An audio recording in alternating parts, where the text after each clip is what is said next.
Well, I hope a bunch of you will go on over to freemantv.com tonight and click that subscribe button there at the top right-hand corner. Get yourself signed up for Friends of Freeman. Get yourself signed up for all the new TV shows, magazines, forums, podcasts, all of it. We're going to blow some doors, blow some minds, have every intention of doing this. The $5 subscription fee is mostly there to keep out the trolls so that the forums remain somewhat civil and, people don't tend to pay for things just to be a jerk. But they will. But at least limit them. So we don't want really a whole forum gathering. This is more about social networking between all of these wonderful people. But there will also be all the tools of transforming your urban environment into a self-sustainable garden and all of these type of things, which is more the focus, too, of Friends of Freeman, is getting us all free. And so I hope you'll go over, subscribe. This will also help fund my operation so I can get all these films done. When I get Lobo here, I think I'll work on the Mayan film, because that thing's got to get done before 2012. And, all the work that I have to do. And if you guys are supporting me in that way by subscribing, it really makes a difference in how I can work. Because right now I'm fearful that I might be homeless next week. And seriously, that's just my life. And it's hard to function a lot of times, hard to study and think when you're in that state of reptilian brain that it puts you in. But, I managed to pull this all through all the time and keep going. And you guys are just amazing for that. But believe me, I only make just what I need. And everything you see me doing of extravagance is simply from friendship agenda, the fact that I love people and they love me. So I hope that you will all join in and share that very outlook for life on planet Earth. And back to the end of the world. So we're looking at Barbara Hand Clow and the ideas of Nibiru. Now, if Sitchin's stories are correct, and what I feel about Sitchin, I guess I should say this, is that he's giving you just enough information to give you partial truth and then leaving out what is necessary to leave out to keep you clueless as to the game plan on planet Earth, or who's the they and who's actually running the rulers. So I believe that Sitchin was giving you enough truth because they need you to know this much of the story, at least, for this historical point to happen. So I do believe that there is truth to a lot of what Sitchin says, and that when you look at the cuneiform script and you see a rocket, and you see the rockets in ancient Egyptian depictions and such, and we get the ancient tales of catastrophe and floods, and we start to realize that there is more going on planet Earth. Well, so Chiron and Nibiru are two planetary bodies that Barbara Hand Clow have reference to the rise and fall of humanity's consciousness, this breaking down of the density and giving revelation to mankind. Now, Nibiru is actually Nibiru is the planet of Libra. Now, so this is back to the justice scales again, and as we look to Elenin on 9/27, on September 27th, Elenin will reach Libra, the scales, and will also be in an alignment with the Earth, Sun, and Mercury in a perfect alignment, which will be very close to planet Earth. And if it is actually causing earthquakes way out there, then what's it going to do when it's this close?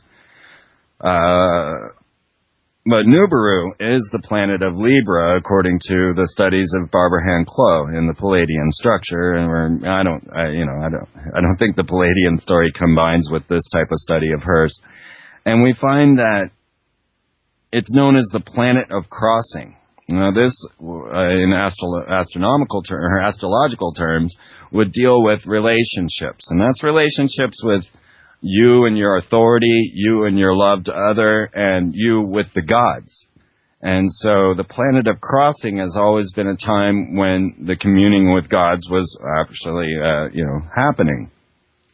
So a curious thing as we look to the symbolism of Nibiru and how it relates. Now, Nibiru's symbol actually is an 8-pointed star. Now, in Aleister Crowley's magic, as we look to the Babylonian structure and his goddess Babylon, she is symboled by the 8-pointed star. So now we've got a Crowley connection in the esoteric realms of this 8-pointed star going to the planet of Libra, which is Nibiru, and connecting it with Nin, the lady, and Justice, the Libra portion, and we have this Black Lady Justice, Babylon, coming through. And then, of course, remember the 5th of November, because this is the moment that we go through the tail. So once again, if Elenin is a simple comet and there's nothing to concern ourselves with other than Heaven's Gate type cults that are going to try and catch the craft following behind it, the 5th of November could be a very amazing light show as we pass through Elenin's tail and start to receive all the debris that's falling behind it. I wanted to take your calls tonight, too, because I love to hear what you have to say. I love to hear your thoughts and theories on what's going on planet Earth. I can't keep up with all the news, so I hope that you will offer your little 2 cents, or I didn't mean little, but your 2 cents, offer your information to the rest of the world. Let's get your message out there. I want to hear your conspiracy theories as well. And I still have more to go on our binary star. So the phone numbers are 512-904-8014. So it's 512-904-8014. Or toll free for international calls, or those that you just want to use it, is 866-841-1065. And that's 1065. 841-1065. And these numbers are all up on freemantv.com and over at oraclebroadcasting.com.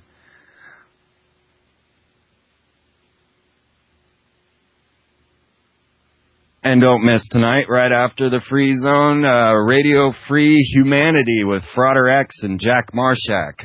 Got their good start here on the Free Zone, and now they've bolted out over to American Freedom Radio and starting their own little esoteric extravaganza. You can go there by going to radiofreehumanity.com and listen to the show tonight. I'll be bouncing in there in the beginning of the show, because, I've been in this chair for 5 hours doing radio now, so I'm ready for a break. But I'll jump over there and talk with Frater as he opens his brand new show, Radio Free Humanity. Looking forward to that.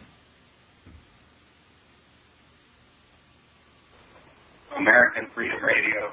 Oh, you're going to have to turn off your radio there, or your... Sorry, Freeman. Are you there? Yes, I am. What's on your mind tonight? Yeah, this is for you. What do you think about the earthquakes, Japan and Alaska and all around, and the XB37 happens to be just around the area at the time of the earthquake? And I'll let you go. All right.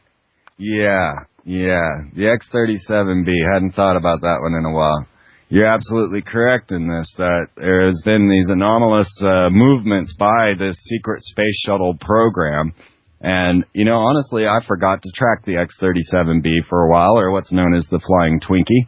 But that's why I try to bring these things to your attention so that you could keep tabs on the things that I can't. The idea of these earthquake manipulation devices, of course, with my documentary on HAARP, or my TV show, I prefer to call it, on HAARP, would show that they absolutely have the ability to generate earthquakes around the globe, and then also show you that there are multiple devices, ionospheric heaters around the globe, that are capable of this. And then we take into account things such as the New Light experiment by the Russians, which was this giant solar array shield, big fan that opened up and made a second sun. Perhaps that's what they're seeing in China, because the second sun symbolism is supposed to be coming into all of this, heralding the new Messiah. And, of course, we just passed St. John's Day, and the symbol of St. John is that green lantern, and their whole connection with the force of will and the force of fear, leaving out love completely, to the point where it felt like a lead weight was just dropped inside of this movie, that they could not say the word love. And you realize that green lantern symbol is the symbol of St. John's, which also symbolizes our winter and summer solstices, And, unusual weather here in Kansas. It's freakishly cool, or at least not stifling hot here, and there have been some cool days. But as we start to look at these earthquake generation devices, now back in 1999 when Milosevic accused the U.S. of using HARP technologies to cause earthquakes and floods in the Middle East, everyone kind of guffawed. When it was announced that there was a blizzard in the middle of the desert, everyone kind of guffawed. But now, as we have Hugo Chavez, Putin, and who knows, Medvedev, and numerous others discussing the U.S. using earthquake devices to cause all of these heinous acts around the globe, that to me is psychological warfare to help everybody easily destroy America. Once you get the psychological villain put into place, it's very hard to remove. Now, Medvedev, Putin, and Chavez probably, and I know Medvedev and Putin and even Cameron, they've all got their own ionospheric heaters. So if they're just out accusing the U.S. without mentioning the fact that they have the capability as well, don't trust that. That's the way these guys work. They leave the pertinent information left out. Now, all of this is dealing with the electromagnetic frequencies, the incoming pulses from the solar eruptions, which have been enormous. And if we also have this binary star, we're going to expect these magnetic fields to increase and cause the heating of all planets like we see.